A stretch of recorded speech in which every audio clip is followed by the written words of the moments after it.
প্রিয় বন্ধুরা, সবাইকে নববর্ষের অনেক অনেক শুভেচ্ছা জানাই আর জানাচ্ছি অনেক ভালোবাসা এবং প্রণাম। তো এবারে নববর্ষটায় কিন্তু একদম সিম্পল কিছু খাবার বানিয়েছিলাম গরমের কথা মাথায় রেখেই, একদম খুব কম উপকরণে, অথচ নববর্ষ মানেই যে যে খাবারগুলো থাকতেই হবে সেগুলো তো আছেই। তার সাথে কিন্তু আমি একটা স্পেশাল রেসিপি তোমাদের সাথে শেয়ার করব। এটা হচ্ছে মেটে আলু। এবার এটাকে কিন্তু অনেকে অনেক নামেই জানে, তো তোমরা কী নামে জানো সেটা অবশ্যই জানিও।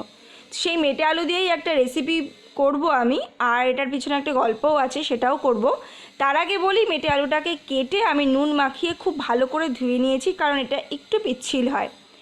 তো সেই মেটে আলুগুলোকে এবার আমি প্রেশার কুকারে সিটি দিয়ে নিয়েছি। সিটি দিয়ে নেওয়ার পর এরকমভাবে হাত দিয়েই আস্তে আস্তে ভালো করে একটু পেস্ট মতন বানিয়ে নিয়েছি, পুরোপুরি পেস্ট না করলেও চলবে। তারপর এখানে ডাল রান্নার মতোই এখানে আমি ফোড়ন দেব। সর্ষের তেলে দিয়ে দিলাম আমি শুকনো লঙ্কা, জিরে, তেজপাতা, পেঁয়াজ, কাঁচা লঙ্কা। এবার সবটা ভাজা করে নেব। আর এটার নাম দিয়েছি আলুর ডাল। রেসিপিটা বানাবো, কিন্তু আজকে মেটে আলুর ডাল বানিয়ে ফেললাম, কারণ এই মেটে আলুটা ছিল। আর খুব একটা কেউ এটা যে খেতে ভালোবাসে, আমাদের সবাইকে খাওয়ানোর জন্যই এই প্ল্যানটা আমার বানানো, যে আজকে কিন্তু আমি সবাইকে এই ডালটাই খাওয়াবো। তো তোমরা কিন্তু এভাবে ট্রাই করে দেখো, একটু অন্যরকম লাগবে খেতে, আর এভাবে মাখার কিন্তু এটা খেতে লাগে। তো তোমরা কিন্তু ট্রাই করো, আর এভাবে ডালও বানিয়ে একবার দেখতে পারো। এই সমস্ত টুকটাক জোগাড় বুদ্ধি থাকলে আশা করছি রান্নাঘরে অনেক কাজ ইজি হয়ে যায়।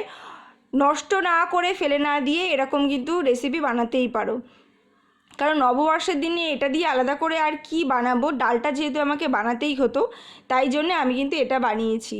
তো ফুটে নিয়েছি, দেখে কিন্তু বুঝতেই পারবে না এটা যে এটা কিন্তু এমনি ডাল না। ইনফ্যাক্ট খাওয়ার সময়ও কিন্তু বুঝতে পারিনি, যতক্ষণ না আমি বলে দিয়েছি যে এটা মেটে আলু দিয়ে ডাল বানানো। তো চলো, আর যে রান্নাগুলো ছিল সেগুলো তো সবসময় তোমাদের সাথে আমি শেয়ার করেই থাকি। তো প্লেটিংটা আমি তোমাদের সামনেই করছি। এখানে রয়েছে ভাত, আর রয়েছে ফ্রাইড রাইস। ফ্রাইড রাইস আর মাটন, এটা ছেলের আবদার ছিল। সাথে রয়েছে আলু ভাজা, পুঁটি মাছ ভাজা। তো পুঁটি মাছ ভাজাটা ডাল দিয়ে খাওয়ার জন্যই বানানো। আর এখানে স্পেশাল ডালটা, যেটা তোমাদেরকে দেখালাম।